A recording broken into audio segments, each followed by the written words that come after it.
Facial பண்ணிக்கும்போது கெமிக்கலாக use பண்ணுற ப்ளீச் வித் அதாவது அமோனியா மாதிரி ஏதான ஒரு மிக்ஸ் இருந்ததுன்னா அது வந்து it's not very good. Continuously using it you are really not getting bleached. அதை வந்து நீங்கள் உணரணும்.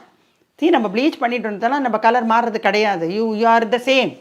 வரஸ் நீங்கள் இப்போ ஹர்பலில் செய்யும்போது your colour is changing, your skin is changing, it structure, it entire texture is changing, அதெல்லாம் இருக்குது. ஸோ ஃபேஷியல்ஸ் பண்ணிக்கும்போது ப்ளீச், கெமிக்கல் ப்ளீச் அவசியமா அப்படின்னு கேட்குறத விட அதை நீங்கள் போடாமல் அதை மறக்கிறது தான் நல்லது. அதோடு கூட இந்த just facials alone you can do. The next step you can go. The cleanser போகலாம், அதுக்கப்புறம் மாலிஷ் பண்ணுவாங்க, ஃபேஸ் மாலிஷ் பண்ணுறது வித் ஆயில், அதெல்லாம் you can go. The next step all go. Moisturiser, pack, scrub, all those things can be done, but not the bleach. Definitely not the bleach.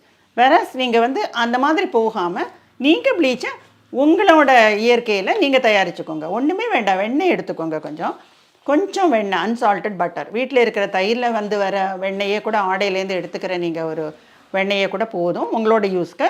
அந்த வெண்ணெயோட ஒரு drop honey விட்டுக்கோங்க, ஒரு ட்ராப் லெமன் ஜூஸ் போட்டுக்கோங்க, ஒரு 2 pinches of potato powder போட்டுக்கோங்க, கொஞ்சம் வாழைப்பழத்தை கொஞ்சம் கட் பண்ணி அதோட ஸ்மாஷ் பண்ணிக்கோங்க. All these things get mixed, form the cream ஃபார்மில் வரும்.